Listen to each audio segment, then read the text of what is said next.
This is Stay Paid, the marketing podcast that gives listeners a competitive edge to stay motivated, find inspiration, and discover proven real-world tactics from some of the best marketers across the nation. Welcome to another Silver Dollar episode of Stay Paid. My name is Joshua Stike. And I'm Luke Acree. And a couple weeks ago, we talked about accountability. Yes. And the first step we mentioned before you can hold other people that you're responsible for, in your job to their accountability, you have to hold yourself accountable. And we talked about setting high standards for yourself. So today, we're going to dive deeper into that first step and talk about how you need to embrace self-discipline in order to find the success that you want. Yes, this has been on my mind because Josh and I have chosen to do 75 hard. It is day 8. Day 8. Day 8. By the time this releases, it will probably be day 30 or something. Who knows? That, yeah, but, a couple weeks. So hopefully, cross your fingers that we've still made it that far. But 75 Hard, if you don't know what it is, it's basically Andy Frisella. He has an amazing podcast that you guys should listen to. Has some language in it, so just FYI warning there. But he does this challenge of 75 hard, which is 2 workouts a day. One has to be outside, and they have to be at least 45 minutes. So it's rain, snow, sun shining. You have to do it outside no matter what. Have to drink a gallon of water a day. Yep. Have to read 10 pages in a book a day. Yeah, and like an inspirational, Yes. like nonfiction book. Yeah. Like a self-development or something like that. And then you have to take a progress pick, and you can't drink any alcohol. Yes. Now, not drinking the alcohol is probably the hardest for me because Josh drives me to drink. But I'm just kidding. I'm not actually much of a drinker myself. I'm more of a social drinker, if anything. All I know is Andy Frisella is really good at naming things. Yeah. Because 75 hard is actually hard. Yeah. Like Yeah. it's tough. It is. It's more of a 8 mental days game in. than anything. You're tired. You're like, Correct. I don't want to get up and go run outside right now. I just don't want to. And then the minute that you do it, you're halfway through, miserable through the first half. The second half, you start going like, oh, this is kind of nice. Your I'm endorphins outside. start kicking And by in. the time you're back and you go into work or you stop at Starbucks or you see that first human of the morning, right? Yep. And you're so happy. And you're like, good morning, how are you? Where normally you're like, They're like, how long good have you morning. been up? Yeah. Right. It gives you so much energy and the rewards of that. But getting started is where the self-discipline obviously comes in. Yeah, what's so interesting about already 8 days in, and a part of 75 hard also is you have to choose a diet and stick with it. And if you miss a single one of those items, you have to start again. Yeah. Like you have to start over. If you miss a progress pick, do you have to start over? Yeah. Oh, gosh. Okay. Okay, yeah, don't miss a progress pic. There have been multiple times at 10 o'clock at night, I've jumped out of bed, got in front of the mirror, and snapped a picture. Because I don't normally snap pictures of me all day. That's why I struggle on Instagram. But here's the thing. What's obvious already 8 days in is the hard part about this is just the consistency. Yeah. One day of doing 75 hard isn't really that bad. Like Yeah. it hasn't been that bad for me at least. And so I go, the actual activities aren't hard. The consistency of having to do it every single day, no matter what, is the hard part. Yeah. And that's really why this topic of self-discipline has been on my mind. And there's this saying that consistency is undefeated, meaning like the one thing in life that is undefeated is consistency. And I heard Steve Harvey say it, that everybody has this turn back moment in their life. And what he means by that is you're going to hit a wall in your life. You're going to face adversity in your life, and you're going to have a choice in that moment. Do I turn back or do I keep going? And he talks about the only thing guaranteed is if you don't keep going, you will not see what's on the other side of that wall. It's the only thing guaranteed, meaning you can't fail if you don't quit. Consistency's undefeated. But what does consistency take? Consistency takes unrelenting self-discipline to just keep going no matter the external variables. And I wrote down this quote. I think I've shared this before on my Instagram, but I think it's really, really powerful. It says this, and this is by, I think, Lao Tzu. He said, watch your thoughts, they become your words. Watch your words, they become your actions. Watch your actions, they become your habits. Watch your habits, they become your character. Watch your character, it becomes your destiny. And you can really boil it down to, right? It's like what you think about you become, but it's your ability to stay consistent in a task, to stay consistent in a mindset that will ultimately set up your destiny. If you don't like the bed that you're in right now, you made that bed. Just realize that your self-discipline made that bed. If you don't like your situation, you made that bed. Now, we know there's external variables that happen to us all that you can't control, whether it's a health issue that you were born with or whatever it is. Just because you've been dealt that deck of cards doesn't mean you can use that as an excuse. Yeah. You have to put in the self-discipline to keep going. And the reason why we don't have a lot of self-discipline ultimately is because one is we're lazy, and two is we have self-doubt. We get down on ourselves. And here's what Dale Carnegie said about self-doubt that is so powerful. The way to overcome doubt is through action. Inaction breeds doubt. Action overcomes doubt, right? So you got to get busy. You got to get out there and do something. Ariel shared a quote with me that was super awesome. She said, stop watching the clock. Do what it does. Keep going, right? So if you find yourself watching the clock today, and you're at work and you're counting down the seconds till you can get off work, you got something going on in your life. Stop watching the clock, get out there and start going. And that takes discipline. Yeah. So how do you have discipline? Well, we have some points that we're going to. So the number one point that we wrote down here is you have to know where you struggle, right? In order to identify how you can overcome and keep going, you have to know what that wall is that you have to break through. So you have to have an idea of where you've actually failed or struggled before. Yeah, it's really like, and I use Alcoholics Anonymous, just as a example of like, you have to first admit there's a problem. Yeah.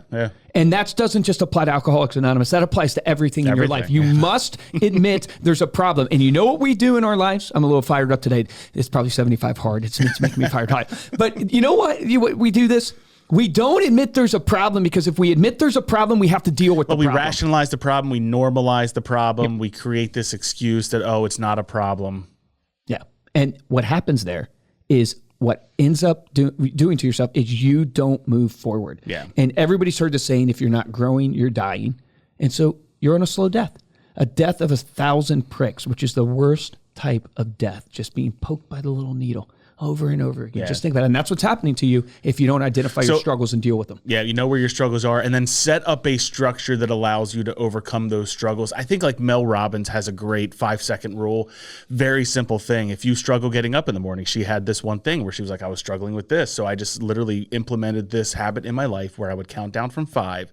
And when the countdown ended, I just moved. I didn't think, I just moved. 5, 4, 3, 2, 1. Go implement something like that whenever you're dealing with your own struggles. Second thing is to identify and write down clear goals. Yes. So these are very obviously important. You have to know if you want to accomplish something, you have to know what it is. Yeah. And what's going to wake you up? What's going to wake you up? Eric Thomas, right? If you want some motivation, listen to Eric Thomas. He's 100 times better than me. You know what wakes me up real quick before you keep on going? There was something that is credit to you. You said a while ago that if you tell yourself you're going to get up at a certain time in the morning, you set your alarm, right? We all set our alarm in the morning. How many alarms do we set? Right? 3, 4, 5, 6. Look at my phone. There's like 10. If you set your alarm and you don't get up on that first alarm, you've let yourself down. Yes. You have basically let yourself down. You've lied to yourself. You didn't hold what you said you were going to do. And it's like ever since you said that, I have approached my mornings differently because now waking up on that first alarm actually gives me confidence. Yeah. It actually helps build my self-confidence. Exactly. Maybe nobody else knows, but you know. So you have a lack of integrity with yourself. It's like when you go in to take a test, if you haven't put in the work to study for that test, you are not confident because you don't know the material. And it's so simple. If you keep the promises you make to yourself, as Ed Milet says, you build self-confidence. Yeah. But here's what Eric Thomas said. You need goals that wake you up in the morning, that make you want to face that doubt, and that make you want to apply self-discipline. And think of your goals, your why, as oxygen.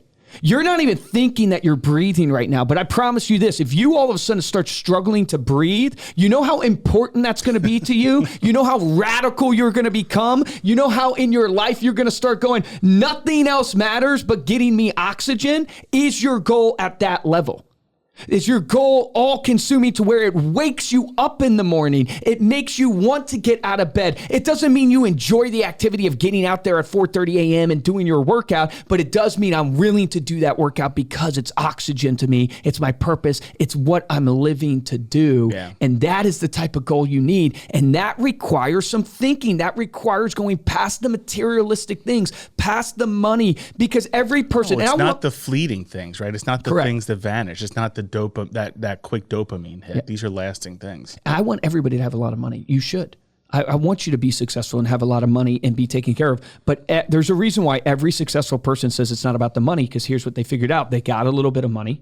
And they realize, wow, that's not waking me up. It's not waking me up in the morning. When I hit the adversity, it's not allowing me the motivation to get through. So if you look at the phases of life, like one of the biggest things you have to have is that impact phase. Like, what is your purpose beyond the materialistic things that will wake you up, that you'll do, that, not to be funny, you'll be a martyr for. Yeah. Like, you will literally go, and this is where you're going to spend your life. You think about the Mother Teresa's. I mean, think about that, man, and her self-discipline and giving back because it was something bigger than herself. Yeah, I looked up or read this story about Miyamoto Musashi, who was like the greatest swordsman in Japan, right? In a long time ago. But before he died, he was like one of the most disciplined person. He wrote down like 21 rules for self-discipline. And one of those was like, avoid doing things just because they feel good. Do not seek pleasure for its own sake. And it's sort of the same idea. You have to have a purpose, a sense of being that's a little bit bigger than just the immediate pleasure. So I'm going to make a suggestion here. We are 2 in and we've got 4 more to go. So I'm actually going to suggest that we break this up into 2 episodes. Oh, sweet. Okay. And we record a second silver dollar and we'll kind of pick up with a part 2, and we'll go through 3. You're right, because we have to hit 15 minutes or less. Yeah, because we're running out of time. So I love it. You're fired up. This is great. I think it'll be great if we split this in 2. So thank you so much for listening. You can head on over to staypaidpodcast.com for the show notes and the video of this episode. Make sure you're subscribed to Stay Paid on Apple Podcasts or Spotify so you get part 2 of this episode as well. And if you like this show and you're looking for ways to support us, first way is to head on over to Apple Podcasts and Spotify, drop us a 5-star review along with a comment, and the best way to show your support is to simply tell a friend about this and share it on your social media. The dad joke for today, we're talking about like self-discipline and feeling good, right? About yourself, right? Yep. What condition does a noodle have when it isn't feeling like it's good enough? Imposter syndrome. Thank you. That deserved the rim shot. I appreciate that one. If you want to get a hold of me or Luke, you can email us at podcast@remindermedia.com. By the way, my son came up with that joke. Nice. We are at Stay Paid Podcast on social media. His biggest thing right now is just pasta jokes. Yeah, you're training him well. He's really good at coming up with puns. All right, for this episode of Stay Paid, I'm Joshua Stike. Guys, I'm Luke Acree. Look, we all struggle with self-discipline, myself included. So here's the action item for you. You first have to figure out where your struggle is and admit that to yourself. You must face those things. You can't grow unless you get uncomfortable. That uncomfort is the things that you're avoiding. Write them down. What are you avoiding? What do you know that you suck at? What do you know that you're not dealing with? And start putting that in front of you and putting an action plan in place to be self-disciplined and deal with it. Remember, the difference between top producers and mediocre producers in every business is top producers take action. Take action on that today.